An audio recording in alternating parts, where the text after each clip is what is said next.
Hey guys, welcome to this नए video. दोस्तों, हाल ही में यूएस और इजराइल ने ऑपरेशन इपिक फरी के नाम से ईरान पर संयुक्त हमले किए और इसमें उन्होंने हाईटेक हथियारों का इस्तेमाल किया। सबसे पहले टॉमहॉक क्रूज मिसाइल। ये लॉन्ग रेंज मिसाइलें हैं जो समुद्र या पनडुब्बियों से लॉन्च होती है। ये बहुत लो अल्टीट्यूड पर उड़ती है, इसलिए रडार से बचती है और 1600 किमी से भी आगे निशाना लगा सकती है। इसकी स्पीड लगभग 880 किमी प्रति घंटा है। यह कम ऊंचाई पर उड़ती है, जिससे रडार पर पकड़ना मुश्किल है। यह मिसाइल कई नेविगेशन सिस्टम का उपयोग करती है। इसकी खास क्षमता है low altitude flight, programmable route, mission के दौरान लक्ष्य बदलने की क्षमता और लंबी दूरी से सर्जिकल स्ट्राइक, जो दुश्मन के महत्वपूर्ण ठिकानों को बिना पायलट के जोखिम के नष्ट करने में सक्षम है। दूसरी चीज है कामिकाज़े, यानी एक तरफा हमला करने वाले ड्रोन, जिनका नाम लूकस है। ये ड्रोन इजराइल और यूएस द्वारा पहली बार असली युद्ध में इस्तेमाल किए गए। इनका मकसद है छोटे छोटे लक्ष्यों को ढूंढकर सीधे टकरा देना। तीसरी बात, संयुक्त हमले में स्टील्थ और मल्टीरोल फाइटर जेट जैसे F-35, F-18 भी शामिल रहे।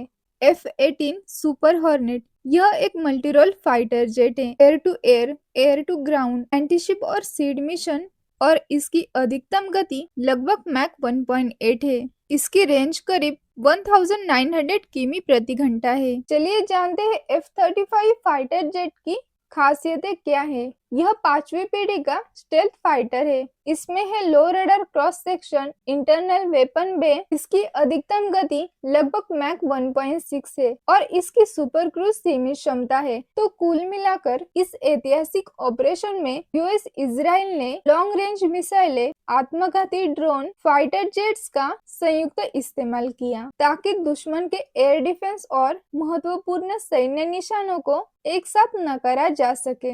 चलिए जानते ईरान ने जवाबी हमला कैसे किया। जब यूएस और इजराइल ने ईरान पर बड़े सैन्य हमले किए, जिसमें टॉमहॉक क्रूज मिसाइलें, F-35 और F-18 एयर स्ट्राइक और ड्रोन हमले शामिल थे। चलिए जानते हैं ईरान के जवाब में क्या हुआ। ईरान ने 70 से 75 बैलिस्टिक मिसाइलें दागी। ये मिसाइलें सीधे इजराइल की ओर चली गई, जिससे वहां सायरन बजने और अलर्ट जारी होने जैसी घटनाएं हुई। इसके अलावा ईरान की ओर से अलग अलग देशों की तरफ मिसाइलें और ड्रोन भी भेजे गए, जैसे जॉर्डन, कुवैत, बहरीन और यूएई, ताकि अमेरिका और उसके सहयोगियों पर दबाव बढ़ सके। कुछ रिपोर्ट्स के अनुसार ईरान ने उच्च संख्या में बैलिस्टिक मिसाइलें जैसे शहाब, इमाद और कामिकाज़े स्टाइल ड्रोन भी लॉन्च किए, जो छोटे और बड़े दोनों तरह के टारगेट को निशाना बना सकते हैं। शहाब, यह एक बैलिस्टिक मिसाइल है जिसका लक्ष्य लंबी दूरी पर होता है। यह 700 किमी तक मार कर सकते हैं और बड़े इलाकों को निशाना बना सकते हैं। इसे दुश्मन के एयरबेस या ठिकानों पर हमला करने के लिए इस्तेमाल किया जा सकता है। इमाद बैलिस्टिक मिसाइल, यह प्रिसीजन गाइडेड बैलिस्टिक मिसाइल है, मतलब लक्ष्य तक सटीक मार करने के लिए